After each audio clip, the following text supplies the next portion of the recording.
Paragold has luxury homes' largest selection of outdoor furniture, lighting, decor, and more. Access more than 2,000 of design's best brands with beautiful all-weather pieces in every style, from traditional to modern. Plus, enjoy free design services and full-service delivery on most items. Shop in-store and online at Paragold.com. Paragold. Luxury lives here.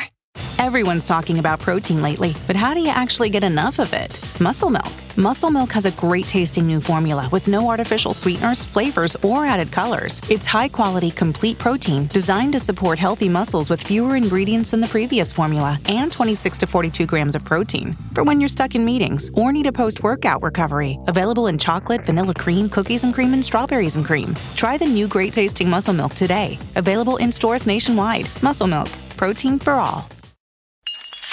There's no place to escape to. This is the last podcast. On the left. That's when the cannibalism started. What was that?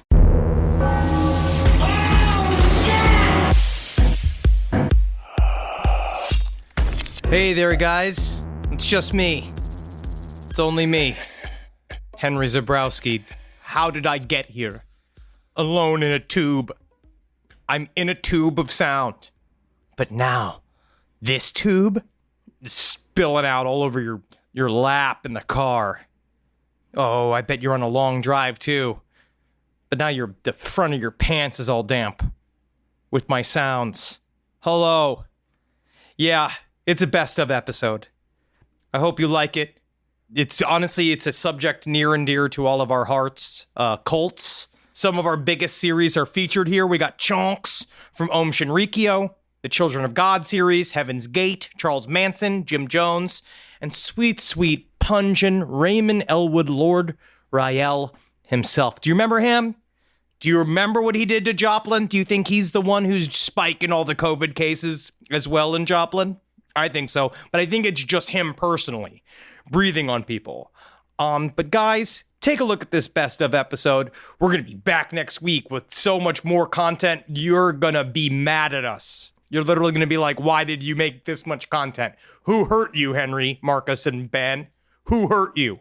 Why do you have to make so much furious, intense, powerful content? And I tell you why, it's because you deserve it as a listener. But this week you get a best of episode, but we'll be back. So take a look at this. Go get yourself a bowl cut. Chop off that set of balls of yours if you got them, because you're not going to need them. And prepare to jump from a squat. You're going to want to drop a tab of acid or something. Wait 45 minutes. Reload the episode. And then you're really going to see what it's like to be in the brain space you need to be in. So go ahead, give up your will, and enjoy our best of cults. So by the end of 1987, Om Shinrikyo boasted a membership of over 1,500 members spread across every major Japanese city. And recruiters were told to believe any and all supernatural stories that a prospective member might tell them. Like they would ask them, it's like, has anything spiritual or paranormal ever happened to you? And when someone would tell them any sort of bullshit story, the recruiters would say, you were most likely a trainee in a previous life. You are innately at a higher level. And if you were to just come and train with the Om Shinrikyo organization, your supernatural powers will increase and all of your dreams will come true. And that's also a Scientology trick as well. Yeah, I mean, what else did they have going on? If I'm in Japan, it's the 1980s, I got nothing happening. Why wouldn't I go join this cult? I don't know. I mean, seems like a hell of a time. Yeah, do you have a minimum amount of $700? I can't do it this week. You know what? I was thinking about it, but I'll wait to levitate next year. Also, one of his head trainers was a boy that basically grew up within Shinrikyo. His name is Yoshihiro Inoue. And he was 18 by the time it came to he became a trainer, became one of the inner circle very, very quickly. And they said that he had this ability that he'd walk in rooms and light bulbs would explode and like lights would go, all this weird shit. And he was known as like the boy that was like the poster child of being like, you too can be like me. As you see, I sit above this chair. Oh, no, certainly not sitting on toothpicks I am. Right. I am levitating. Because he walked into a room and threw a bunch of pennies at the ceiling and popped all the lights out. Now, like I said, said the minimum amount to join the cult was $700, with larger donations coming with gifts such as personal photo sessions with Asahara or private lessons from their leading disciples. The highest level, set at $2,000, got members 2 gallons of Shoko Asahara's dirty bathwater. If you just, I want you to right now to stop the podcast and look up a picture of Shoko Asahara. Yes. This man's feet in the water that you are going to be sucking down, and you have to go, oh, thank you. Strands of his long, dank hair Well, in you it. could do whatever you wanted with it. You didn't have to drink it. You had to drink it. That's what he said. In the end, that's what they insinuated. They're like, oh, you could just keep this around, but if you drink it, sometimes it gives you a boner. I gotta give him credit for just having the ego to be like, they will buy my bathwater, And they did. for $2,000. I'm gonna start collecting the shower water that drips from my stomach. So that'll be about 5K an ounce. Oh, Kissel, there's no limit to the money I'd spend for just the thimble full of your belly drippings. You're gonna get it. Now, of course, the entrance fees were only the beginning. The early moneymaker for the cult came in the form of so-called initiations, the first of which was called the blood initiation, all of which came with a bump to the initiate's quote-unquote spiritual level. Which is good. It's appealing to nerds. It's points. Yeah. So for $7,000, as many as 30 people at a time would participate in a mass ritual in which they would all drink 3 spoonfuls of what was supposedly Shoko Asahara's blood from a wine glass. And that blood was supposed to give them, quote-unquote, magical properties. You can throw up at any time. Yeah. Yeah, they never actually said what the magical properties were. Of course, that's how you do these things, that you stay vague with all of it. We saw a TV appearance, I sent it to you on YouTube, of Shoko Asahara explaining how he can transfer energy into a woman and how it gives you spiritual powers and how spiritual powers are the meaning of life. He would say sentences like that make no sense like all the time. Yeah. And so what he did was a woman lay down on the ground, he's on the news, and he was just like, I'll show you what I can do. He took his thumb, put it on her forehead, and she just went, oi, oi, oi, oi, oi, oi, oi, oi, like in a porno film. Oh, I see. And just jiggled her bits a little bit, and they didn't blur any of it out, which thankfully I didn't feel like a pervert after watching it, as I feel every time I watch an Asian porno. And she kind of just flipped around on the ground and then popped up, and the TV announcer was like, so how do you feel? And she's like, I feel good. Yeah, it was just like the laying of hands. Like if you've ever been to a Foursquare or Pentecostal church or anything like that, it's just like when they lay hands on people and they start crying and talking, speaking in tongues. Yeah. It's all the same bullshit. And the Catholic Church just got too large to use real blood at their for communion, so they had to switch it up to wine. It doesn't travel well. And this blood initiation, it was only the first of the 20 initiations the cult offered. The holy hair initiation involved drinking tea brewed with Asahara's hair. And Miracle Pond was, again, Asahara's used bathwater, and that was sold for up to $800 a quart. I gotta give this guy credit. He is his own business. Yeah. He's just farming his body. Yes. He takes his hair, he uses his bathwater. No collateral. There is no product. No overhead here. He's not making anything. What's really interesting too is that one of his initiations, so we would do again in order to get to this inner circle, you had to have the only way you could get true enlightenment was one-on-one with the guru. Yeah. And so you could spend something like $8,000 to go and hang with him, and you have this like what you did not know was an LSD initiation, where you would sit and share a cup of tea with Shoko, and he would hand you a cup of tea, and he's just like, I'm going to take you on a trip you've never even imagined. She's like, what? He begins to play Steppenwolf. But like, yeah, but literally the tea was laced with LSD. They had no idea what they were drinking. They took it, and all of a sudden, like one guy was saying about how my hands turned into rubber balls. I became incredibly confused, but I was filled with the guru's energy, because the guru was just sitting there, little being like, yeah, man, don't worry, man. Let your anxiety go, bro. No, don't worry, man. Dude, roll with it. Ride with it, dude. Yeah, all colors have reasons. That's true. Yeah, and he'd put his hands on their face, and he would stare directly into their eyes, which is that still same like cult technique, right, where, you know, that worldview is narrowing. You're tripping balls and you're staring at this chubby man for an hour, 2 hours. That's how I got Naddled. Yeah. Rise from your grave. So, what Asahara's sex enlightenment path was, it's a little involved. Yeah. It's a little involved, but let's get into it. First, masturbate daily for 10 days. Check. But do not ejaculate. What? Never ejaculate. Oh. I'm just saying that's not masturbation then. It's stroking. It's stroking. I just don't think it's masturbation. You be stroking. That's what he should have called the book. You got to be stroking. You got to be stroking, yeah. And then after you do that for 10 days, start masturbating twice a day. Never ejaculate. What? Do that for a week. Then do it 4 times a day. God. For a week. Then 5. Yep. And then on the 6th week, when you are masturbating 6 times a day without blowing a load, that's when it's time to find a hot date. Now, what does he mean? Do you come but don't come? You No. You just hit it a couple of times. You call it a masturbation, and you end the process. Yeah, because I can get hard just by like literally touching it with my index finger. No. It's called you edge. Ugh. You what? I thought edging was when you run your teeth over the head. No. Edging is when you like bring yourself to almost to the point of ejaculation. Like you're like, oh, I'm coming. Right before you say, oh, I'm coming. That's when you stop. But I always save it. Oh, that's and then why you got to put a pizza in the oven, put the oven timer for 7 minutes, and then pizza's ready. Or just always be waiting for a package from UPS, because pretty much as soon as I'm at that point, fully nude from the waist down, that's when the package decides to come. Mm-hmm. You leave your shirt on? Yeah. No, I get fully nude. Oh, I gotta be There's something fully about nude. it. There's something about it. I can't even wear socks. I feel dirtier if I have the shirt on. No, I leave my full clothes on. Sometimes I just pull out the penis through the pants. Oh, no. See, if I have a shirt on, I feel like a dad. I got to be ready to go just in case there's a fire in the kitchen. I put a suit jacket on.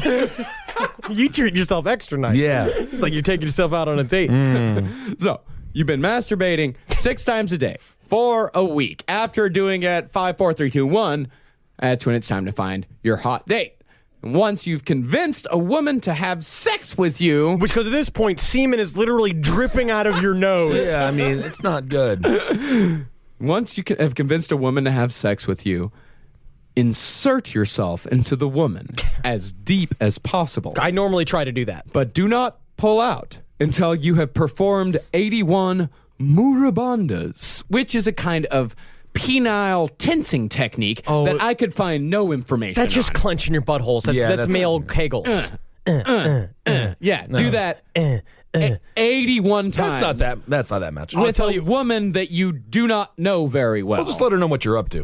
Just tell her, be like, hey, I'm about to do a thing. I'm trying to get superpowers. Just shut up. Just shut the fuck up. Shut up. Or shut you up, can shut up. talk to her, and it doesn't matter. They didn't say the woman couldn't talk. Even though you've been touching yourself 6 times a day daily, not coming, and you've somehow managed to not immediately ejaculate upon sticking your penis inside this woman. Think about baseball. I just go faster because of those butts. If you just take the butts take it away from the dude's head, they're nice butts. So after the Yankees! Strange thing to yell when you ejaculate, Henry. So after the 81 murabundas, you pump in and out 9 times. Exactly 9 times. Then you do another 81 murabundas. Then you do 18 thrusts. Then the murabundas. Then 27 thrusts, and so on and so forth. And at some point, an out-of-body experience happens, and one's supernatural power is increased. I think you just pass out. Yeah, I think the only out of body is the chick just leaving. Yeah. I think she's just like, I don't know what you're doing And anymore. I think your superpower is the shotgun blast of cum that comes out of you that you spackle your walls with like you're a dirty version of Spider-Man. Yes, and you shoot back, you fly back, and shoot back, shot in a Western. Like in UHF when he's like, fire hose! Whoa. But back at the compound a few years later, Asahara's view on his followers' sex life changed dramatically. Members caught having sex were made to wear dog collars and forced to walk around on their hands and feet, eating only the leftovers of other followers. Masturbation was out, earning offenders up to a week in solitary confinement. But none of this applied to the great guru Shoko Asahara, who, like any good cult leader worth his salt, slept with as many followers as he possibly could. Well, that was actually one of the intimacy rituals. He had a thing called an intimacy ritual where he would take the newest female member into his room. Did not like. No, and he would force himself on them, and they would do it because you're becoming one with me, and a part of the way you were going to become one with me is that I'm going to do an icing mustache on your upper lip. And that was the weird thing, is I wish he didn't do a with Dirty Sanchez every single time, but he said that's a part of the ritual. Kind of rude. But no, but in truth, what he was trying to do is said, I'm trying to create as many direct progeny as possible, and it's a part of it's not something that he wants to do, it's something that he has to do, dog meat. Yeah, I know too real. Pretty and simple. that is too real. It's too real to be denied. And speaking of what a good cult is supposed to do, what's an intensely sexed up monster without a steady diet of illicit, harmful, and mind-bending drugs? It's like a Robert Downey Jr. without a steady diet of illicit, harmful, mind-bending drugs.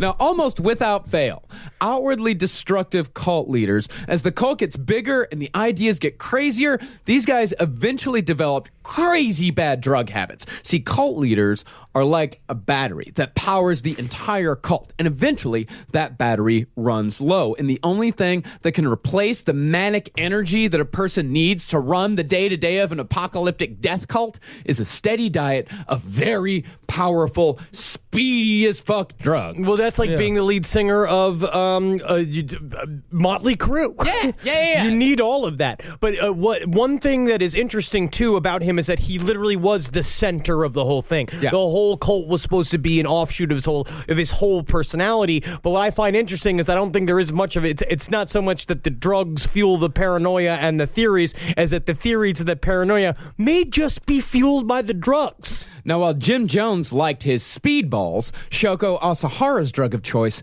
was LSD. And Asahara said that his first trip was so strong, he wet his pants and became high. Like the highest ever.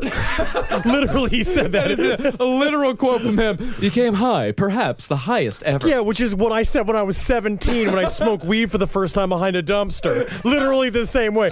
I'm like high. Like the highest ever, Dad. Yeah, dude, like listening to track 4 on fucking Rage Against the Machine's Evil Empire. It's like, bree. Yeah, dude. Oh, man, pork soda, dude. Fucking Primus is the best fucking band I've ever heard, dude. We listened to Queen's Another One Bites the Dust. Yeah, I remember calling my mom and telling my mom 3 times that I was hanging out with my buddy Ian. And they keep saying, you keep saying you're hanging out with Ian, man. Hey, Ian, you're listening to the show. You remember that night we went to Walmart? We played with Hulk gloves. Oh, that is fun to do. It was really fun. But the one thing that is interesting, too, about the LSD initiations, this was the first time I've ever heard this. The people in the LSD initiations were taking so much LSD, he would make them wear diapers. Yeah. Because they were on so much LSD, they were pissing their pants. That's fun. I've been on a lot of acid, but I've never been on shit your pants acid. That's why you never see an outhouse at a Pink Floyd concert. But they also said a part of what's interesting about the diaper is that they would keep the diapers. Because he wanted to make sure if they didn't throw out the diapers, if the police came looking through the dumpsters, this was one of his speed ideas, that if they went looking through the dumpsters and found the diapers, they would see the drug content in their piss and shit. I think he wore them as little hats, too. Now, soon, Ohm's chemical team, with the help of a book called Recreational Drugs, written by an American named Dr. Buzz, would begin manufacturing their own acid, eventually making enough for 5 million hits. Dr. Buzz, I'm so glad that you saw me so quick. I mean, like, I think I threw my back out at the gym, and I think your big problem is, bro, is that you're not fucking groovy enough, dude. Yeah, acid. And it wasn't long before every member of Ohm Supreme Truth was walking around every day with a scalp full of electrodes and a brain full of acid. This is the good times.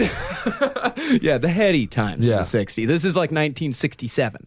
And this, combined with very little sleep and very little food, translated to a lot of industrial accidents and a lot of bodies. Because they're also dealing with chemical weapons in baby stages. Yeah. They're literally having a gigantic weapons factory next to all of this mayhem. Lots of Or in the accidents. middle of it, or all of it's happening around it. And with all these bodies around, and since Ohm was trying as hard as they could to escape the attention of the authorities, they disposed of the bodies themselves by cremating them and unceremoniously scattering the ashes among the Mount Fuji foothills. It could be said that Shoko Asahara had kind of a thing for incinerators. He actually invented one himself called the final cleaner, which was a device that blasted hot air through a floor of red hot sand that could reduce a human to ashes in half an hour. It sounds like a product Billy Mays is trying to sell. Literally, just what it's just like. And you would not believe the sheer power of the final cleaner. Final Because I cleaner. gotta say, you put a piece of cloth in there, it's like it never had wine stain on it because the cloth is also gone. Oh my God, my hands! Who turned it on? My goddamn hands! And even though that sounds like a lot of fun, the incinerator that Ohm would settle on would be a refrigerator-sized device known simply as the microwave. A body would be, again, stuffed into a metal barrel, which would then be placed inside the microwave. After a short period, the body would cook, crumple, and mushify. Now, is mushify your term? Mushify is a term that I used. Yeah. And then after it would mushify, it would crust on the sides of the barrel. Ooh, kind of like a quiche. Kind of like a quiche. Yeah, it's like, when you put a microwave chicken pot pie into the microwave. I know it. Yeah, absolutely. Yeah, when you put it in for way too long and it kind of sticks to it. Oh, yeah. That's you what and you're happened. just in flip-flops, you're not wearing any clothes, you've been drinking for 3 days, and you haven't slept in 2. Not even your apartment. Yeah, I know it. They did that with a body. Cool. Yeah, and what they would do is they would take the metal barrel out, scrape off what was left of this human being off the sides, drop the chunks in a solution of nitric acid, and flush them down the toilet. They should have put it in nitrous oxide and shown the kids how cold it can be, and you can break it. Yeah, Like when they use- that would have been good with the kids. No. The only thing they taught the kids was to admire Hitler. And by the way, Hitler was still alive. Yeah. Yeah, no. That's what in they... this canon. In this world. In Argentina, he might have been still in the alive. Ohm Shinrikyo cartoon supervillain world, Hitler was still hanging out somewhere. But he was like a funny uncle. Oh, I see. Rise from your grave. And by the way, there are no videos of Lord Rael. I mean, to give you a very, very quick You can't capture overview. him on camera. Yeah, you it's can like capture the, him on camera. You I mean, can't capture him. If you've ever seen the original VHS, it's the third short where you just can't see the guy in camera. It's all squiggle marks and digital That's him, looking yeah. things. That's Rael moving around. Yeah, taking right. dumps in public. Rael, there are only 2 pictures of him. One is him looking majestic in front of the sea. He's got a goatee, a horrible goatee. Sure. It's photoshopped. The whole picture is smeared Photoshop. It just Right. looks like it's like who just used the smudge button all over his face for about 15 minutes. Yeah, and he's got long gray hair. Beautiful. Yeah. And he claims to be Lord Rael. He's actually a felon from Chicago Sure. named Raymond Elwood Howard Lear. Well, I also heard is that that the Raymond Elwood is actually a fake name that he used to fashion Rael out of, because he said that Rael is some ancient Hebrew form of the Word of God. Well, we'll get into Which I think Rael is actually and true. the Torah codes Yeah. later on, which is a big part of Rael's claims to the throne. He is a man. That's remember, how you become God, but you claim it. It's like that. No, he has demanded it. Well, we better give it to him then. This guy grew up in Chicago. He was part of the Guardian Angels back in the 70s and 80s. That's great. yeah. He Love the ran Guardian for. He Angels. unsuccessfally ran for mayor. And I don't know how. I mean, he only put out that 7-minute campaign video of him just like showing Blagojevich, whatever that guy's name is. Like Blagojevich. it's just him like showing it over and over again, and him being like, "My name is Raymond Lear. I was born in a Chicago suburb," and it's just like little like pictures of his history in between Yeah. Blagojevich bullshit. It's like, this is horrible. I mean, it would be nice to have a mayor that has a bone room. You know? Yeah, that's true. It'd be kind of fun. So Lord Rael came about in 2011. He announced himself to the world on May 21st, 2011. Announced himself through, where else would Jesus Christ announce his return? YouTube. You Naturally. too, because that's what he said. Also, was that the way that he twisted some of the Bible verses, like talking about how like the Torah would talk about there would be a web all over the world during Revelations. Yeah. And he's like, that's the internet. Think about it. Of course Jesus would Yeah. use YouTube. Yeah. Yeah. I also use Etsy.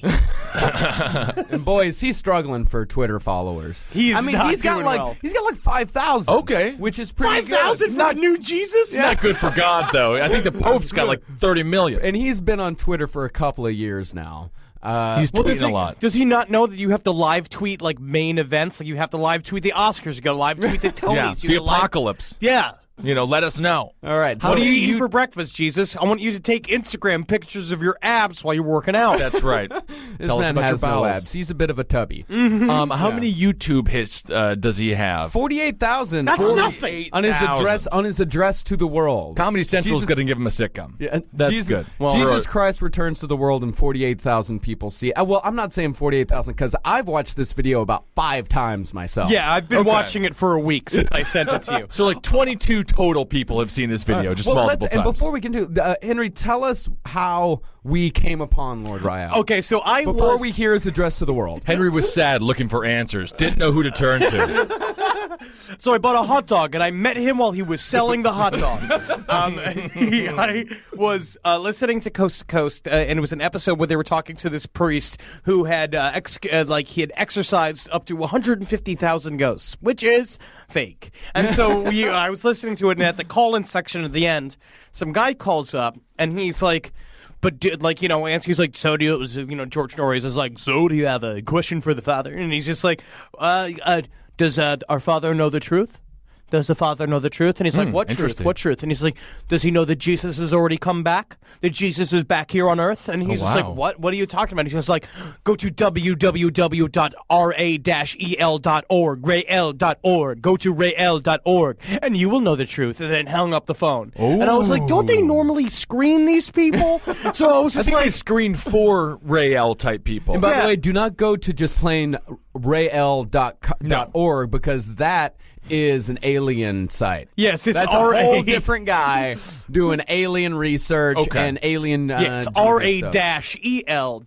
Yeah, if you go to rael.org, that's a whole different website. You're not going to find the truth there. No, that's nonsense. No. False prophets. Oh, burn! So this guy. So I went and I just looked it up, and as soon as it popped up, I was just like, oh, holy shit. Wow. He wasn't wrong. Oh, my God. And then upon re-listening to the episode and listening to his his speech that we're about to listen to, it was him. Yeah. It was definitely him. He called into Coast to Coast and plugged his own website. And it's and George Norris is like, it's strange how you can. Some people have different ideas of the truth. George Norris just that guy rolls with anything, doesn't he? He's amazing. He's an entertainer. I love George Norris. I was like, someone I know was talking shit about George Norris, and I got in his face, and I was like, George Norris has been entertaining millions of people for years. He knows exactly what he's doing. He's a vaudevillian. Slowly walk away from the fat, scary man. Slowly. Do not break eye contact with him. But Jesus is nothing if not a self-promoter. Yeah. I went to the Lord Rael Facebook page, which, by the way, I am a member of the congregation. You made it. Hey, Rael. Oh, that's great. Thank you, Rael, for your release. I asked to join the group last night. And today I woke up to a confirmation that I am officially a member of the congregation. How of many Lord members Rael. of the Facebook page are there? 1,299, including me. That's almost number 1,300. I was almost 1,300. You look and I got different. a very nice welcome from. I got a personal message from Priest R.J. Davidson, who sent me a welcome video, which is just kind of an old man. Did he send you a picture of his nut lift? No, not yet. And the thing is, he seems like a very sweet old man. Sure. You want to see my Oscar the Grouch? Just I hate balls. that you call your balls Oscar the Grouch. That is gross. They actually seem really happy, which is kind of a bizarre sort of. And he's dressed in a priest outfit, and he's obviously in a really shitty apartment that's right next to the highway, because you can hear cars going by constantly. Right. And he's just kind of he keeps stumbling over his words, and you can tell it's like his Jesus is take. looking for a new apartment next to a park, somewhere for a good school for my future children. And I got like 4 welcome messages. Priest R.J. Davidson said welcome. Another guy said welcome, Marcus Parks, smiley face. Oh, that's nice. Another one said welcome, exclamation point. Okay. And another one said welcome, Marcus Parks, smiley face, namaste. We should take a bunch of pictures of my naked tits and put them all over the website. Yeah. No. Intruder alert. Big breast, hairy. Rise from your grave. This podcast is brought to you by Squarespace. Squarespace is an all-in-one website platform that helps you stand out online. Yes, that's right. You don't have to smash your face with a hammer. You can just start a business. It's got everything you need on Squarespace, from securing your domain to building a professional site and showcasing your work all in one place. Let's say you want to show everybody how you can carve your ribs out of your lower abdomen so that you look more like a Ken doll. That's amazing. You can bring your vision to life with AI-powered design or curated templates, plus flexible editing tools that helps you create something that truly reflects your style, especially if you are somebody that is trying to corrupt the young men of America. That's what Squarespace is really going to help you. Squarespace makes it easy. It makes it easy for you to put all that together, and you just go to Squarespace and do it all. Thanks, Braden. Head to squarespace.com/left for a free trial. And when you're ready to launch, use offer code LEFT to save 10% off your first purchase of a website or domain. Hey there, everybody. Is your cell phone bill too much money? Are you getting that bill and you're like, hey, what is this? I can't believe for what? For 5G? Are you crazy right now? $100? I don't even barely got any bars when I'm just sitting in my living room, okay? You don't have to deal with that anymore. Are you ready for this? $15 a month. That's right, $15 a month on Mint Mobile. Yeah, baby. Get their wireless plan, because they're just sitting there on the T-Mobile 5G network, and it's just $15. Your whole life, you're just paying all this money every month. You're like, why? Where's it going? It's going to these phone companies that are robbing you. So go to Mint Mobile. Let them help you talk to your mom. So get your new wireless plan for just $15 a month. Go to mintmobile.com/LPOTL. That's mintmobile.com/LPOTL. Cut your wireless bill to $15 a month at mintmobile.com/LPOTL. That's it. There's no catch. Upfront payment of $45 for 3 months, $90 for 6 months, $180 for 12 months. Plan required, $15 per month equivalent. Taxes and fees extra. Initial plan term only. Greater than 50 gigabytes may slow when the network is busy. Includes up to 20 gigabytes hotspot. Capable device required. Availability, speed, and coverage varies. See mintmobile.com. All right, I know what you're thinking. I like to go banking, but I don't want to give to these big old banks all the time that cater to the 1%. Well, go ahead and get yourself hooked up with Chime. It's banking built for you, not just those rich jerks. And they got thousands of fee-free ATMs, because why pay to get your own money? Chime is working for you, man. You get your Chime card, you're going to get travel perks, you're going to get into airport lounges, you're going to get those chicken thighs. You know, every time I go to an airport lounge, I get chicken thighs. And you know what I say whenever I see a plate of chicken thighs? Give me more. Chime's going to get you those chicken thighs in these lounges, all right? Sure, they can serve other types of meat, but why would you when chicken thighs are so delicious? Chime is not just smarter banking, it's the most rewarding way to bank. Join the millions who are already banking fee-free today. Head to chime.com/left. That's chime.com/left. It only takes a few minutes to sign up. Chime is a fintech, not a bank. Banking services for Chime Card provided by Chime's bank partners. Optional products and services may have fees or charges. Stated cashback for Chime Prime only. No minimum balance required. For more information on travel perks, go to chime.com/disclosures. The founder of the Children of God, David Berg, was just another in a long line of people who either belonged to or were leaders of fringe Christian sects. Berg's earliest ancestors in America were a trio of Jews who converted to a Mennonite sect known as the Dunkers, so named because they preferred to nearly drown their congregants during baptism. Also, not to completely interrupt, but have you ever had an apple cider donut made by the Amish community? Only good thing they do. And furniture as well. Furniture as well, and quilts. Oh. Hand of God. I have to say, I just had a terrible flashback. Of course, I grew up evangelical. We know that. I got dipped in, I believe it was Iverson or Jordan Park, and I was so fat I wore the white shirt because I was like, they're never going to see my boobs now. And I got dumped by Pastor Matt. I come out of the water. They laughed at me. They laughed at my boobs. And you know when you wear the shirt, your belly button becomes larger than it actually is. It looks like you can go spelunking in it, and they laughed at me. Oh, yeah. All the fat kids tried that. We call that the swimming pool fallacy. Swimming pool fallacy. I did that throughout my whole... I told that story before about how I used to wear the shirt in the pool, and then they used to make fun of me relentlessly, and then they pulled me in the shower and stripped me nude and all made fun of my penis. And that's how Henry Zabrowski knew he wanted to be president one day. But so also David Berg's grandparents, they chose the hard way from the very beginning. He said his grandfather was known as like a fighter, that they would literally go as these Jewish guys, now Mennonites, from Jewish to Amish. Now they're living in America, and they're literally just going places and fighting people in the street. And he said that they had no idea what they were doing, like religiously, but they made a shit ton of money. And David Berg put it because his grandfather was a Jew all the way to the end.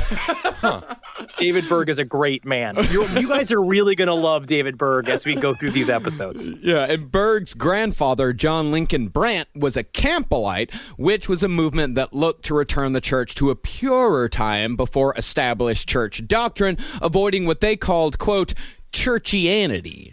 Huh, that's an interesting term. I kind of like it. Yeah, churchianity meaning that they are more beholden to the church than they are to the Word of God. Yeah, their big fancy church talk where they don't have sex with their children and don't have sex with their sisters and brothers. Interesting. I mean, I sort of took it the other way. I thought they would be against the institution, but pro only the biblical word. Yeah, that's exactly what they are. Oh, that is what it is. Yeah, okay. yeah, but they're doing the flip reverse of biblical words so deep that even Jesus Christ is just like, I'm going to kill myself again. I'm going to come back just to kill myself again, just so that you guys can get a bit of a redo, because there's some kind of, you guys are going off the fucking campus here. But then when you actually do read the Bible, everything, you can pick out some very creepy passages, and I would think Jesus must have quite a few Stephen Urkel moments. Did I do that? He's like, why are you having sex with your niece? Right here, sir. It says you can. Did I do that? He's just in heaven right now, fucking the hole in his hand over and over again.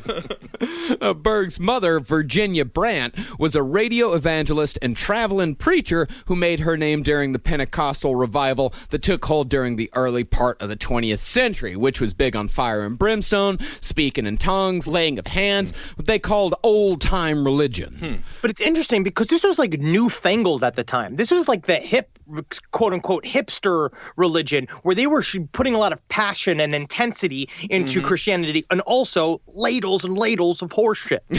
Right.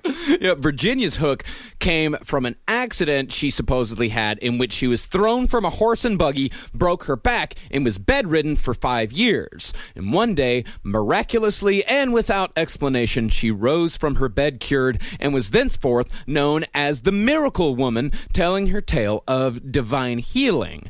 And she took her story, which she called From Deathbed to Pulpit, and became one of America's first female evangelists and hosted a fairly popular radio show that she called Meditation Moments. I mean, she definitely made the best out of a terrible situation. Why couldn't James Caan do the same thing from the film Misery? You know?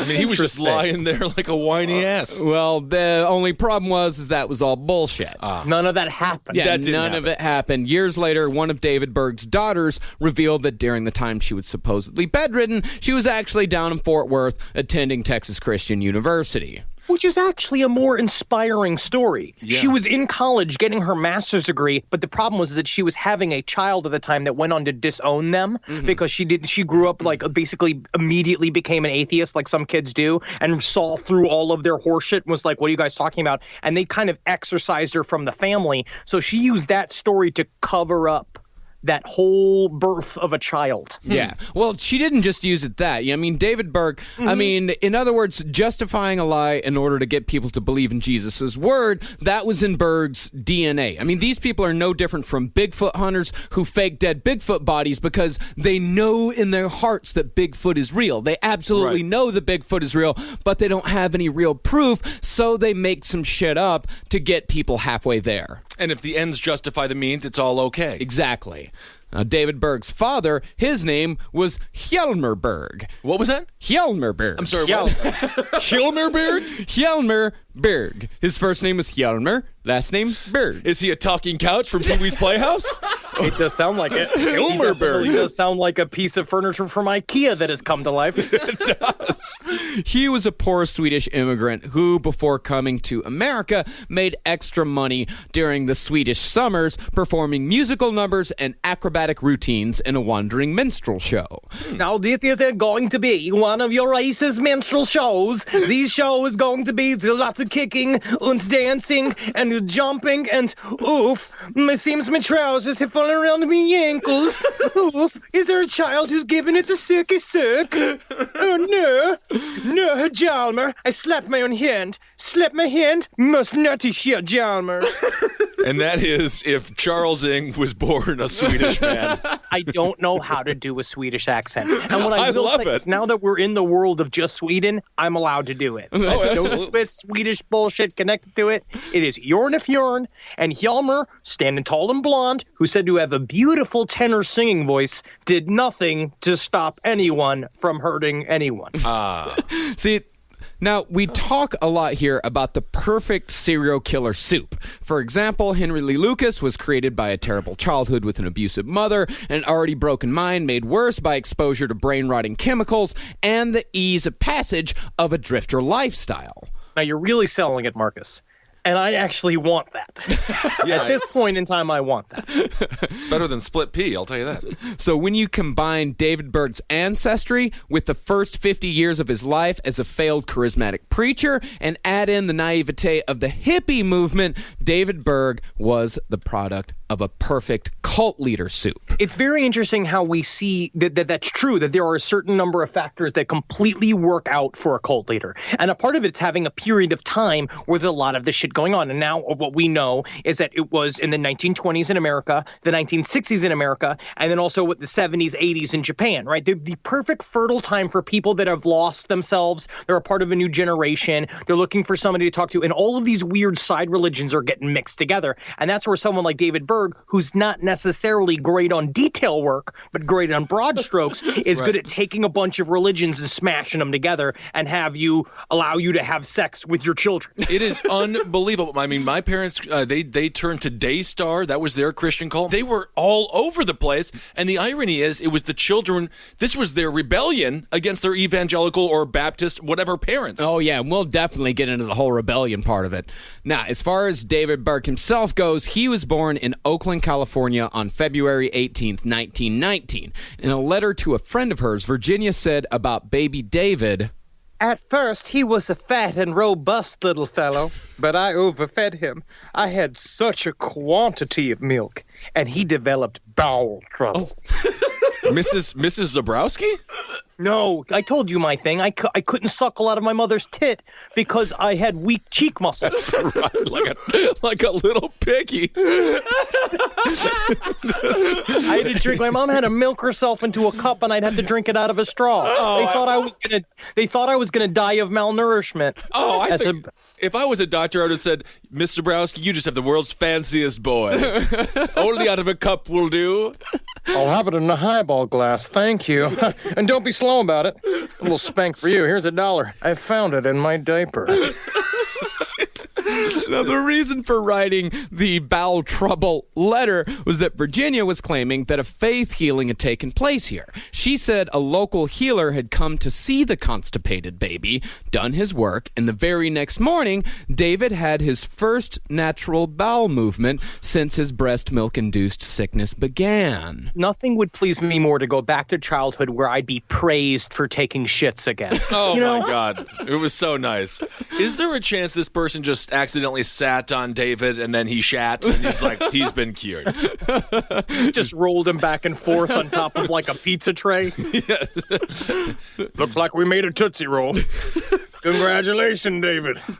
It wasn't until after David was born that his family threw in with the Pentecostals, which in the 20s was just starting to gain steam. Now, Pentecostals, for those of you who don't know, are the snake handlers, the faith healers, the tongue speakers. These are the people that really, really get into it. And have either one of you guys ever been to like a Pentecostal or Foursquare church or anything like that? I got kicked out of Christian school in 3rd grade because I couldn't speak in tongues, and that was an early indication about how I wouldn't be able to improvise, and it really made me, not do well at the People's Improv Theater during those classes. It was horrific. I mean, speaking in tongues, all you have to do is like the Try it.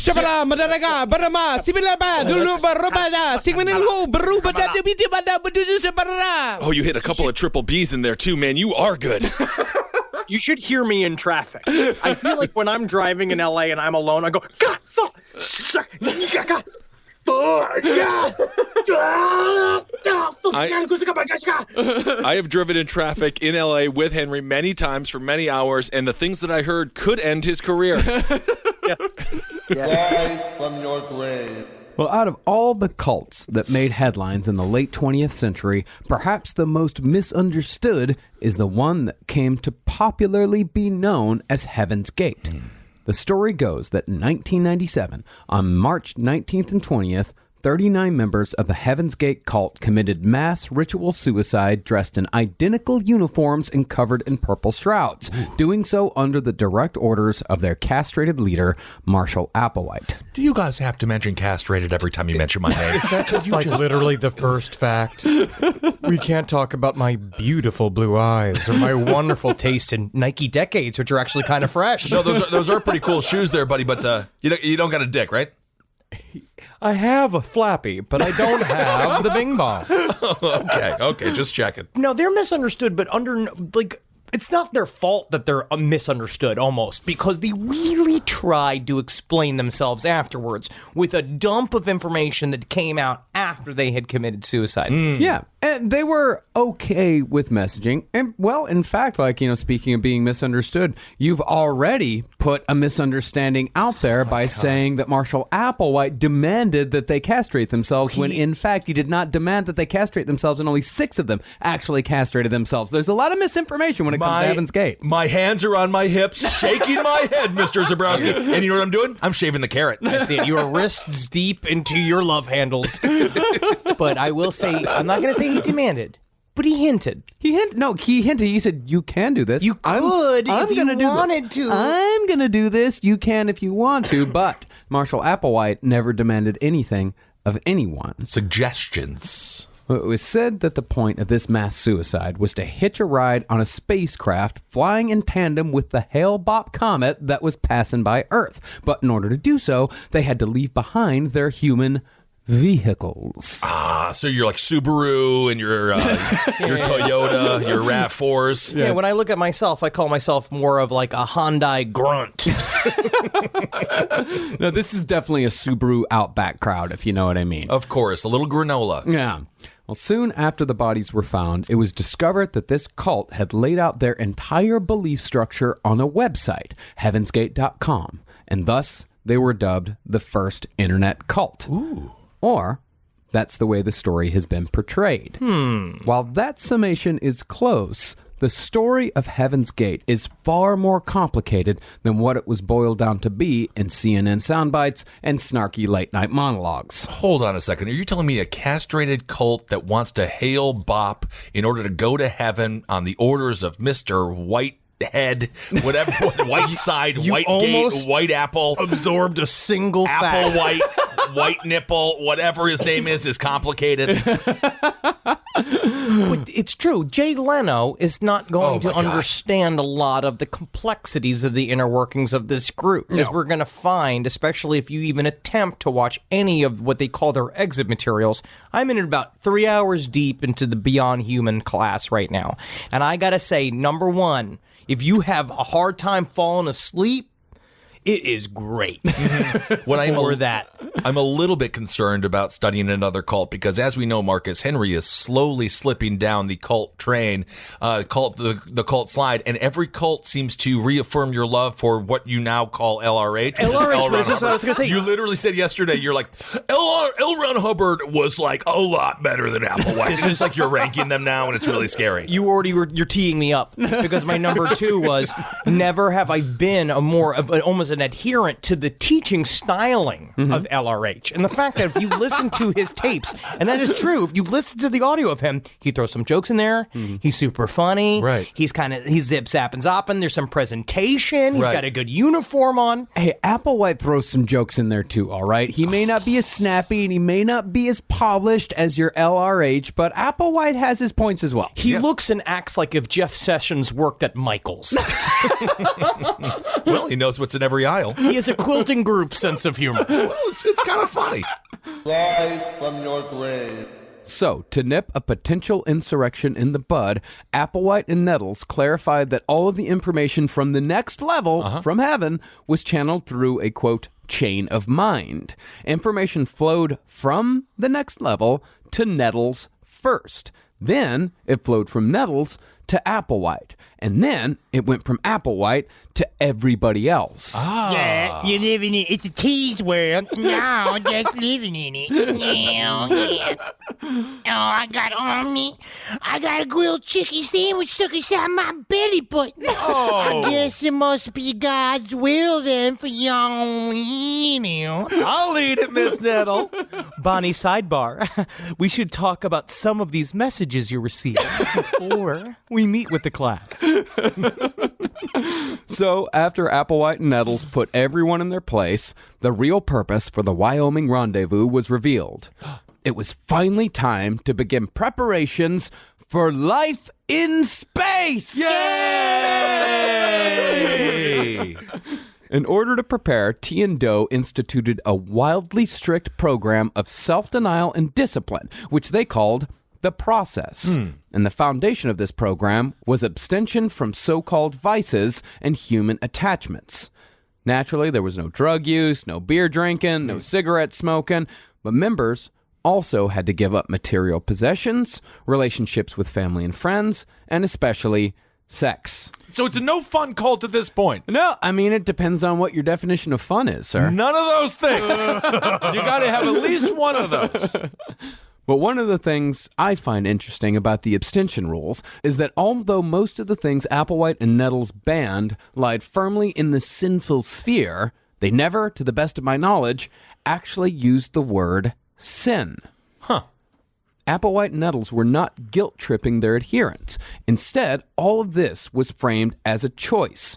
If you wanted to be a part of the group that went to heaven on a spaceship, right, abstention was necessary. If not, you could take your chances on Earth with the Luciferians. My question is, though, right, like this is the vessel. Are we to the point now where the full body goes into the spacecraft? Or Yes. so we're still in the full body? Totally.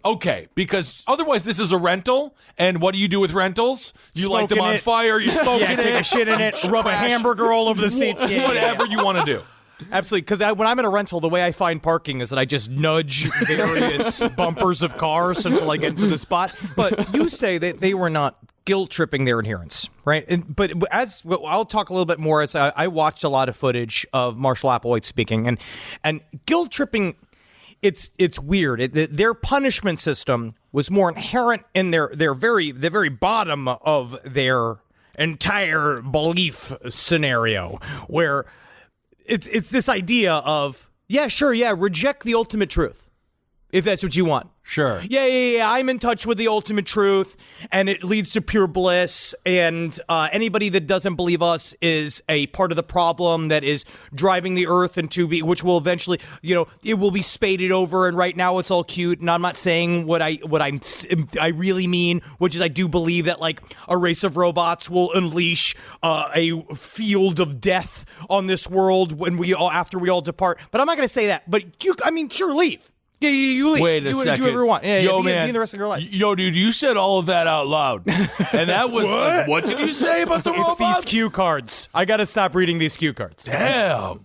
Well, for Heaven's Gate, Earth was actually a cosmic classroom where living beings had to prove themselves worthy of the next level by avoiding and overcoming the temptations laid out by the Luciferians. But the Luciferians weren't trying to tempt you in order to lure you into the flames of hell. Because we're already in hell. This is hell? Well, it's hell or purgatory, depending on how well you live your life. You can get to purgatory if you're lucky, but the point of temptation is to keep us here. That's why we have chicken nuggets. Yeah. Because chicken nuggets are supposed to keep us here, wallowing in this purgatory of beer and seeing my wife's beautiful breasts and going on vacation and playing video games and laughing with my friends. All this disgusting shit that I have to deal with all the time. But those are fun things to do. That's hell, my friend. That's hell. Yeah, that's hell. I thought hell was like living like Albert Fish, but without the erection. Nope, that's absolute hell. That's just everyday life is hell or purgatory. Okay, so the best we can do is break even. Best we can do is break even. That's why I like gambling. Actually, the best we can do is to reach the next evolutionary level above human. That's the best you can do. But that's no fun. Yep. Okay. You got to give it up all. But think about how happy you'll be, Kissel. I wouldn't be happy.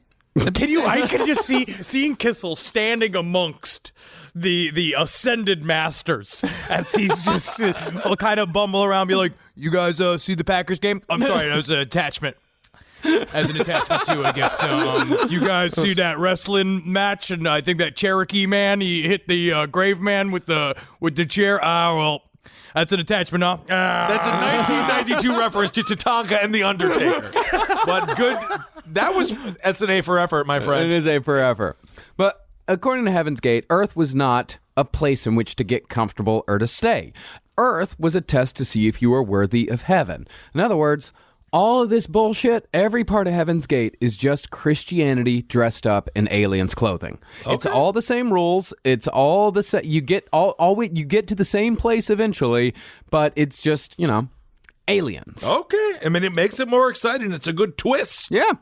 And if you attempt to read the book by Sawyer by the title by which that will not be named, because we already devoted 3 minutes to that title last episode. Yep. If you look at it, it has over 800 pages of the scriptural passages, all the scripture shit that they used as literal examples of why everything they said was correct. So they used the Bible as an entire source book. It was the only thing that they were allowed essentially to read, especially by the end, where they were using it, mining for reasons why everything that they said was right. See, the whole point of abstaining and resisting the Luciferians was to emulate those on the next level, because after all, that was the evolutionary level above human, and human attachments kept you from reaching that level. As such, members who planned on coming to the Wyoming camp in 1976 were told in advance to be prepared for a Spartan existence. The invite letter said, quote, "If you are ready to go, you will need a car, a tent, a warm sleeping bag, a stove, at least 2 changes of winter clothing and 2 for warmer weather, eating and cooking utensils, and whatever money you can bring." That is literally the exact thing that everyone plans for to go to Bonnaroo. That's what every friend is like. You better bring all of that stuff. Yeah. Because Lady Gaga's performing at midnight, but she'll be late. So we need to make sure we take the drugs right at 11:55. It takes 25 minutes for them to kick in. By the time she starts singing, I don't even know a famous Lady Gaga song. Poker Face. Poker Face. Poker Face will be blooming. This is from 1999. I'm pretty certain that this is from like 25 years ago. Rise from your grave. Where are you sending us? Well, this is a fun one. Star Trek Strange New Worlds returns with a new season, now streaming on Paramount+. You are facing the finest crew in Starfleet. Boldly go. Any of these missions could be lost. One step closer. What we are about to do cannot be taken back. To where it all began. We've seen a lot of strange new worlds, but we'll never see something like this. Star Trek Strange New Worlds. New season now streaming exclusively on Paramount+. Last podcast on the left is all about the facts. So when Southern New Hampshire University came on as a sponsor, it was time to do some research. Turns out they offer more than 200 online degree programs, and get this, criminal justice and psychology are some of the most popular. Classes have no set meeting times, and tuition rates are some of the lowest in the U.S. Want to learn even more about SNHU? Visit snhu.edu/last. Summer schedules can get busy fast with camps, vacations, sports, family time. And, every single time Carmi eats a block of dark chocolate, we got to take her to the emergency room. You know how much time that takes, all right? IXL makes it easy to keep learning part of the routine in just a few minutes a day. IXL is an award-winning online learning platform that helps kids truly understand what they're learning, whether they're building math confidence, strengthening reading and writing skills, or reviewing science concepts. From pre-K through 12th grade, IXL offers personalized, interactive learning that adapts to each child's level and pace, which is great because Carmi has been really slow in biology, and Wendy has really been struggling with American history, mostly just because she doesn't agree with the way it's being taught. So it's really important. You make an impact on your child's learning. Wendy, as soon as she gets her chicken, she is ready for all of her lessons. And Carmi just really has to eat 5 or 6 bites of liver, beef liver, chicken liver, and then she can really get down to, I'm hoping this is the year she reads To Kill a Mockingbird. So really, IXL, thank you. Make an impact on your child's learning. Get IXL now. And Last Podcast on the Left listeners can get an exclusive 20% off at IXL membership when they sign up today at IXL.com/left. Visit IXL.com/left to get the most effective learning program out there at the best price. All right, so we're going to start this episode with something happy. We're going to start with the birth. We're going to start with the birth. Is it happy? Was the birth in a bus by any chance? Because then it's not a happy birth. The birth was in a condemned house in Topanga Canyon. It was Charlie Manson's second child, a little boy named Valentine Michael, nicknamed Pooh Bear. That's actually the exact name of somebody that was just born in Park Slope. So that's not so bad. Park Slope, Brooklyn. That's Gwyneth Paltrow's 7th child. Yes. And it said that Charlie bit the umbilical cord himself. I'm sure that he did, because he's a weird doctor. No, but again, he's just like, because it sounds like a maniac thing, but it's him just going like, with a knife. Scissor. Oh, we lost all the scissors. Oh, in the scissor party. We had that scissor tossing party. That's right. All right, now where's it? I'm just going to have to use God scissors. My own teeth, Mary. I need you to just bear with me for a second. I'm going to be a father, Mary. That's not so bad, though. A lot of people eat the umbilical cord. It's good. It's got some good vitamins in there. I think it's mostly dookie. Yeah. There's a lot of juices and various things around there. It's that you a don't shit want in your tube. mouth. It is a shit tube, yeah. It's definitely a shit tube. So it's around this time that the Manson family, they finally find their home in Spawn Ranch. Ooh, man. And here's a little song that Charlie sang about that. I can feel my bush hair getting longer. This is Charlie Manson's music, by the way. Your home is where you can be what you are, 'cause you were just born to be. Now they'll show you their castles and diamonds for all to see. But they'll never show you that peace of mind, 'cause they don't know how to be free. Oh, play his other song, Satellite. This sounds just like Dave Matthews Band. It does. I was going to say the lyrics are reminiscent to a Gavin Rosdale's Bush. It really is. And that they make no fucking sense. I'm going to go on record here, and I'm going to say that there are a lot of Charlie Manson songs that I like. Marcus has been listening to the album for the last 2 weeks. Yeah, Lie, The Love and Terror Cult. I've listened to it no less than 7 times over the last, week or so. He's got a good voice. He's got a real good voice. Some of his songs are, pretty catchy. It's not a whole lot different than what you're going to find in California in 1968. No, I mean, if you're tripping nuts on acid, you got this little wiry, weird dude singing that song around a campfire talking about death and murder every time he stops playing guitar. I mean, that's a hell of a night. Yeah, I'm going to start thinking about that all the time and just being like, you know what, Charlie? He has a pretty catchy tune. Pretty great. He's like the only musician that you want to hear speak as opposed to actually play the music. I know. I think about all the years I spent doing mushrooms heavily in the dog shit music I was into, and I was playing tambourines around, just being like, they're going to be like, we're going to change the world tonight. Just imagine that over 9 months. Yeah. And then eventually start killing pregnant women. Sure. You can even argue that the Manson family were, in reality, just super fans. Yes. They loved Manson. Not only were they super fans, but they were also a part of his musical journey, which we'll get into here in just a little bit. But before we get to that, we have to talk about Spawn Ranch a little bit. Now, Spawn Ranch was the main base of operations for the Manson family. Sandra Good, a.k.a. Sandy Blue, knew a mechanic at Spawn Ranch, and the mechanic put them in contact with 80-year-old George Spahn. Now, Spawn Ranch, it was mostly used as a movie set for old westerns. They used it in episodes of Bonanza, The Lone Ranger, Zorro, in exchange for simple labor such as taking care of the horses, cleaning George's house, cooking, and having Squeaky fuck him every once in a while. Yeah, absolutely. And the way he presented like them even getting to Spawn Ranch is that Manson showed up with two of his Front Street girls, right? And he made sure like leave the bras at home, girls. Yeah. And they walked over there and they basically showed up. George Spahn supposed to be blind, and like Charles Manson's like, I heard the man was blind, but he was reaching out and shaking hands like he had fine old-fashioned eyeballs. But I knew for a fact that he's. I was like, but then later on when I watched him tripped over a rock, I knew then that he was in fact blind. But he was like talking about how George Spahn would come up and like grip their shoulders and stuff and like play with the women's arms, and he's like, I could tell you that he's going for a little squeezy sport right there. So I sent him to my fine young redhead, and she gave him a tug a rub. And guess next thing I know, we got a sweet spot in our own spot of heaven called Spawn Ranch. For a tug a rub. That's not bad.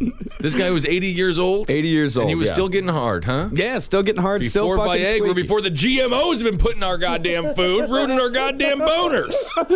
And Manson said that he never made Squeaky fuck George. He said that the reason why Squeaky fucked George was so she could have the comforts of living in the main ranch house instead of in I guess they were called the outlaw cabins. Honestly, and if you think about the main group is literally sleeping on top of each other, a bunch of rugs, they're covered in chiggers. They talk about when one person got the clap, they don't know who all gave each other the clap, and then they all have the clap. Yep. I think Squeaky made the right choice. Yeah. Sometimes you just have to suck an 80-year-old man's dick so you can get a bedroom. Right. The 80-year-old farmer, though, he's probably in good shape, harvesting the land his whole life. I don't know. He's a movie farmer. Yeah, that's true. He's not a real farmer. This is a movie set. It's Spawn Ranch. I mean, Spawn Ranch does sound like the kind of place you have to like gurgle cum just to enter. Well, they got horses, and by the way, well, no one had sex with the horses, right? By the way, if you guys want to see the most adorable thing that you've ever seen in your life, look for a picture of Charles Manson on a horse. He's so adorable. He's tiny. He's the tiniest man. He's 5'4". He was a tiny, tiny little man. He looks like a child at a birthday party. He must have been so scared on top of that horse. Just trying to keep it together. If I fall off this horse, they're never going to trust me as their Lord and Savior. Yeah, come on, horse. This horse it's covered in butter. It's always covered in butter. You know who did it, man? It was the man coming down on me, covered all my horses in slick olive oil, so I fall right off them. Oh, my goodness. So us here, through our research, what we found... But I do think that he probably told someone to butter the horse the night before. Hey, I'll go out there, butter the horse. But why, Charlie? Why? Don't ask me why. The next morning at breakfast, what happened to all the butter? I don't know. I'm going on the horse. Well, I go ride that horse over there, and it better be good and grippy because I'm going to be riding it all over the canyon. That's where the butter was. I got to write down my commands that I give after 1 o'clock in the morning. I got to write him down. I'm going to give him to Squeaky. I'm going to say, Squeaky, you hold on to this until 6 a.m. And then you at 6 let me know everything I agreed to the night before. And then at 6 a.m., we're going to decide whether it's a good idea or not. Honestly, Manson, in his own words, has given me a great deal. I am now on Marcus's team. I have a great deal of sympathy for Charles Manson. Yeah. I just think the man was a stupid criminal. The man is basically Damon Wayans' character from Mo Money. You know what I mean? It's like he's that like character of just like he's just like Mo Money. It's just all about like he thinks he's this slick criminal, but actually he's an idiot. And next thing you know, he has this gaggle of drug crazed freaks all around him. Well, with Manson, we can take it back to Gary Ridgway. Gary Ridgway, as we discussed, was adult. He was an idiot, as far as, normal society went, but he was really fucking good at one thing. He was really good at killing prostitutes. And Charles Manson is really good at eating pussy. Yeah. And it's like, White and umbilical cord. And I will also probably put on record that Charles Manson's the only serial killer that knew where the clitoris was. Yeah. But Charles Manson, what he was good at was manipulating people. Yes. Because, as we said in the last episode, he spent from the years of 12 to 19 in prison, and then he spent from 21 to 26 in prison as well. So Charles Manson, little guy, the only way this guy is going to survive in these horrific environments is if he learns how to talk. Crazier and faster than everybody else. He's got to play a big game. Yeah. And so now we're going to watch. Yeah. We're going to watch a game escalate. Yeah. It gets even bigger when he meets Dennis Wilson of the Beach Boys. No, I love the two different sides of this story. Yeah. Yeah, there's two. Dennis Wilson, he was the drummer of the Beach Boys. He was Brian Wilson's brother, of course. Brian Wilson, the genius behind Pet Sounds, Smile, all that type of stuff. Wilson was... He was the least talented member of the Wilson family. Far the least talented member of the... I mean, he was the fuck-up. He was the party guy. He was the guy that liked to fuck all the time. Yeah. And Brian Wilson's insane, right? Yes. Crazy. Yeah. And Brian so it's Wilson's absolutely insane. I'm sure the Beach Boys management were like, we already got one Wilson that's hard to deal with, but he's a fucking genius. We can't deal with this other one. So they would just basically let Dennis Wilson disappear for months while they were making Pet Sounds. Yeah, exactly. So Dennis Wilson, of course, liked to fuck a lot. He's driving down the highway one day, and he sees a couple of mildly attractive women walking down the road. So Manson attractive. Manson attractive women. Manson. Yep, and one of the women, Manson. Yeah. Then one of the women has she drifted away from the family soon afterwards, but one of the others was Big Patty Patricia Krenwinkel. Oh, and this is perfect for Dennis Wilson. Yeah, they don't let me record no music anymore, but Big Patty, you understand what I'm talking about, right? They call him a quarter pounder at the ranch. So there are two different versions of the story. One is that Dennis Wilson met these two girls. They bring him back to his house. They started fucking. They're like, you gotta meet God. You gotta meet Jesus. You gotta meet our friend Charlie. And he's just like, yeah, bring Charlie over. And then, whatever you're gonna do, suck my dick. And so they bring Charles Manson and the whole gaggle over to Dennis Wilson's Dennis Wilson is recording. Yes. Like, he leaves the house and he comes back at 3 a.m. And so he comes, but this is Dennis Wilson's side of the story. Manson and his whole coterie show up at the mansion and take over the whole fucking thing. And basically use his money, hang out. They all fuck and they have drugs, they do drugs and they do all this stuff. But basically they are a massive leech. But then if you listen to Manson in his own words, Manson's like, I met this cool cat named Dennis Wilson at a freakout party. We did it. They always say the term, we did a joint. Yeah. Like, we did a joint at each other. And then next, we were rapping about music and we were on the same trip, man. Me and him, just like, we knew. It was just like, yeah, he was a beach boy. But me, man, I'm a wizard from the desert. He's just like, yo, Charlie, you a real wizard of the desert. And I was like, you all with Dennis Wilson? You've always been right. And you've always been my friend. And then he's like, Dennis Wilson invited me to his home. And I went over there and yes, we spent all his money. And yes, we ate all his food. And yes, we gave the dogs of the house body chiggers from Sadie. All right? Sure. But he never asked us to leave until he asked us to leave. Then you gotta go for sure. When Dennis asks you to go, you gotta go. Yeah, but Dennis was still, he was a little bit enamored with him. Him and Charlie actually became fairly good friends. Well, it's because, again, you're just getting their blow and drugs. There's so much drugs, there's so much sex happening. You get it kind of rolled into it, and then all of a sudden you realize, I've got 20 homeless people living in my mansion. Right. Well, the Manson family, if you've ever been involved in music in any way, like been a part of a scene, if you've ever really been into any particular kind of music where there's always people coming in and out, there's always this one weird group of people, usually crust punks, that sidle into the scene. They come in and out. They've always got girls. They've always got drugs. And there's always one weird, charismatic guy at the front of it all. And usually they just kind of come in, you fuck a couple of the girls, they go out, they give you some acid, it's fine. And that one weird guy, a little unpredictable, you just kind of put up with him. That's what Charles Manson was to everyone in the music scene. He was just this weird little guy with all of the chicks and all of the drugs, just showing up and having a good time. Every once in a while, he'll pull out a knife. Sure. And he'll wave it And he'll around. wave it around. But that's a part of what it is. That's a part Yeah. of what his mystique is. Yeah, Right. That and everyone knows that he's a criminal, and everyone knows that he's been in prison most of his life. But he's sort of comical. Yeah, but he's sort of he's like because he's 5'4". Right, exactly. Everyone's looking at this guy. He's like, "What's this guy gonna do?" Because he's going like, "Yeah, man, I rode a spider here today." It's just like, "What are you? You fucking like, you're a Lilliput?" Rise from your grave. So when we last left Jim Jones, he had just founded People's Temple, giving a name to an organization whose membership would fluctuate from dozens to thousands over its 23-year existence. But in 1955, Jonestown was still a long ways away. It would take years for Jim Jones to build it. But as we talked about last episode, he'd already figured out the basics by 1955. He just needed to take it to the next level. Remember this. When you start your cult, the big thing is patience. Right. You have to drop seeds early. Yeah. It takes a long time. You got to build in generations. These are the people. This is why things last a long time. This is why Scientology is still going on. Is because it's deep-seated. It takes so just give it that give it that slow cook. And remember, time keeps on ticking into the future a little faster than you might expect. So Thank you don't make I almost forgot about Steve Miller. I know you did. You almost forgot those sage words from Steve Miller Band. Absolutely.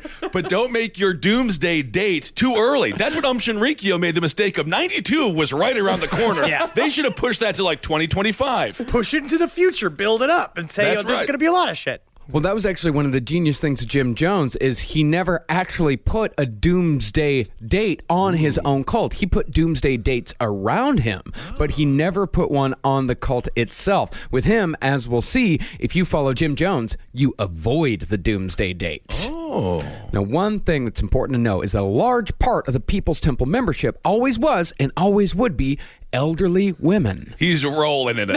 At some point, do you think Jim Jones looked out at the crowd and was just like, I've done it. Finally.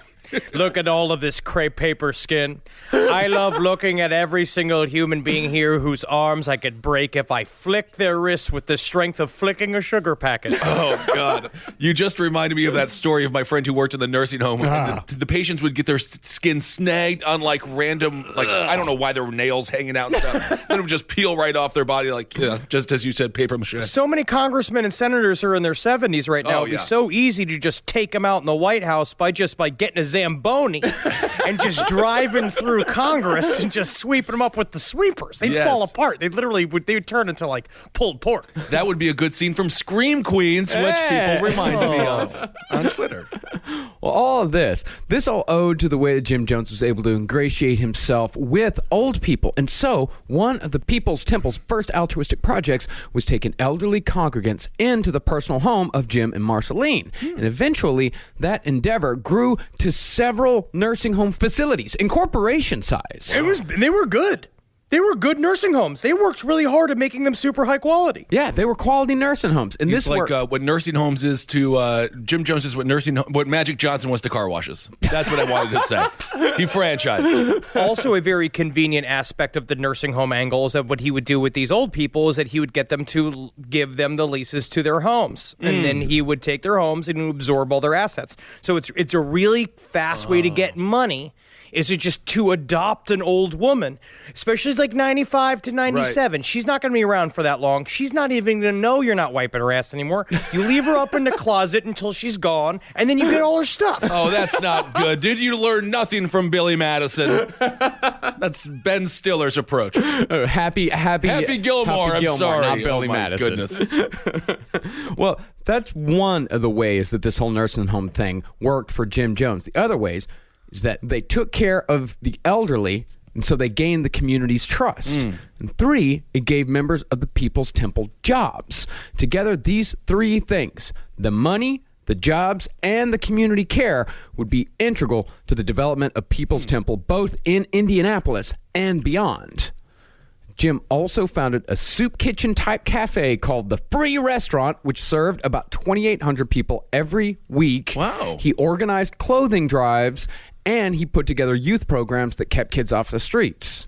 He was doing good work, and it was a lot of hard work. And he realizes, and so that's where these games start playing out. right? Where it's in the end, again, this looks totally kosher. This looks great. Right. So like he's trying to help humankind, and he is helping humankind, and a lot of it is genuine. But the problem is, it's so small. It's just a small amount of people he's reaching, and this is still just shitty indie. You know what I mean? He needs to figure out. I don't think that's the official slogan of Indianapolis. Not for me. We had a great time in Indianapolis. We loved the city. I loved Indianapolis. We went to CrimeCon there. It was wonderful. It was actually surprisingly beautiful. It was a beautiful town. But, as positive as all this was, as Henry said, look, this was all small fries. Jim actually wanted political influence. Right. And the person to help him there was Marceline. So you're telling me the way to get political power in this country is not embracing older African-American women? That's not the road to the White House in this country? It doesn't seem like it. Yeah, serving free soup doesn't get you there, except for Bernie Sanders, who just ate a lot of free soup. Oh, yeah, a lot of it. And it is now, by the way. Look at Alabama. We won't go into it. See, at first, Jim Jones didn't necessarily have a talent for civics. He was a little coarse. He didn't necessarily know how to move in those social circles. But luckily for him, his wife had grown up in a politically active family. That's right. She was sent as a scout to various civic meetings across Indianapolis, taking notes on policy, decorum, and who the local movers and shakers were. Well, I honestly believe that he specifically chose Marceline as his wife because of this fact. Right. That back in the day, it seemed more like, they were in love. She was kind of the hot nurse. He was the fun nurse that made sponge baths fun. And it was like, he saw those qualities, I think, and knew that she came from a civic background. And as all these things kind of came together, he was like, yes, your purpose has been revealed to me. Mm-hmm. And she just fit right in because I think she was excited to be a part of the entire movement. She liked all of the volunteering. She loved the nursing home. She personally was in charge of a lot of this. June and Johnny Cash. June the establishment, Johnny the rebel. But who did the audience relate to? Mr. Cash. So after Marceline went to all these meetings, she'd report back to Jones. And then when Jim Jones himself showed up to the next meeting days or weeks later, he knew what to say, how to say it, and who to say it to, instantly giving him credibility. But politics wasn't the only place where Jim Jones had his attention in the mid to late 50s. That's when he discovered Father Divine, a.k.a. The Messenger, a.k.a. Reverend Major Jealous Divine. Is he a WWE manager? He does. Because you have to name yourself Jealous Divine. You have to be very, very confident. I love it. Yeah, I mean, his logic for calling himself jealous was, I am a jealous God. Oh. And so he said that God's name is jealous. And so if God's name is jealous, then my name is jealous. You call me Reverend Major Jealous Divine. Why do I have a feeling this guy has an assistant solely to rub butter on his feet? I feel like this is someone come rub butter on my feet. You know I call them loaves for a reason. So hard at how I punish these big cracked feet by jamming them into these shoes. How does this get me closer to God again, Mr. Jealous? Rub the feet and you'll see, my friend. Jim Jones pretty much stole Father Divine's entire act and repackaged it, sort of like what Elvis did with black R&B stars. Okay. With what a lot of white people did with a lot of black people's stuff. That is true. And what Orion did to Elvis. Remember Orion? Very famous. Orion was great, but Orion, it was different. It was different. Yes, it was different. I really think it's true. Where Jim Jones sort of was. I mean, Jim Jones obviously is the garage rock of cult leaders. He has taken all of these things. I would say that a bad thing or a good thing? It's a good thing. For cult leaders, so it's a bad thing for the rest of us. But he was a guy that he invented a lot of the stuff that we're going to see became the trope of the cult leader. But what we're actually going to see is that most of those turns, the classic cult leader turns, he stole from Father Divine. Okay. Like Father Divine was doing this since the 20s, and he figured out a long time ago how to manipulate a group of people into doing things that they didn't want to do. He's taking it to the next level, though, perhaps. Oh, yeah. Jim Jones is the Elvis of cult leaders. This guy took it worldwide. Okay. Everyone knows who Jim Jones is. Yeah. Just like everyone knows who Elvis is. I heard that. Very good, Marcus. I heard that. So yeah, since 1919, Father Divine, he'd run the kind of figurehead-centric, black and white integrated kind of cult that Jim Jones was aspiring to. Divine, he ran a tight ship on his compound. He had successfully convinced his followers that he was God on earth, and he had his pick of female followers. Nice. Divine had such a hold on his congregation that when his wife, Penania called... Wait, what was that? Penania. Penania? Penania is a cool Sounds like name. you got to go to the doctor. That Very is funny, a diagnosis. Very, not very a name. funny. I've never heard that name before. I think it's Penania. It's either Penania? It's either Penania or Penania. Okay. Or would it's imagine- Peninia. It could be It's not Peninia. Peninia. I have no idea. But they called her Mother Divine. And when she died in 1942, Father Divine replaced her with a 21-year-old Canadian named Edna Richings, saying that his wife had jumped bodies from an elderly black woman to a supple young white one. And nobody said anything. You have to be pretty good at talking to do that. Especially talking to that Edna girl who's just like, so I'm who now? You're my wife.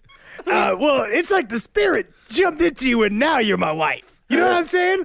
No, I don't, but I'm just happy to be someplace that's not backwards ass Canada.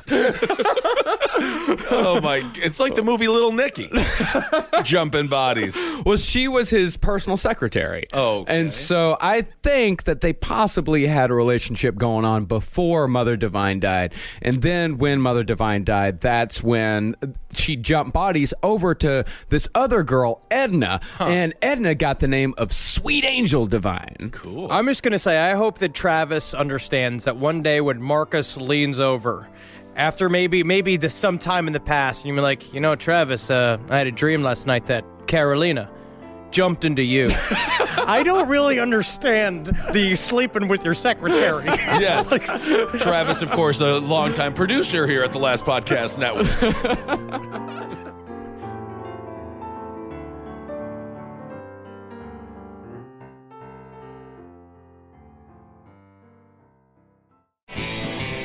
This show is made possible by listeners like you. Thanks to our ad sponsors, you can support our shows by supporting them. For more shows like the one you just listened to, go to lastpodcastnetwork.com.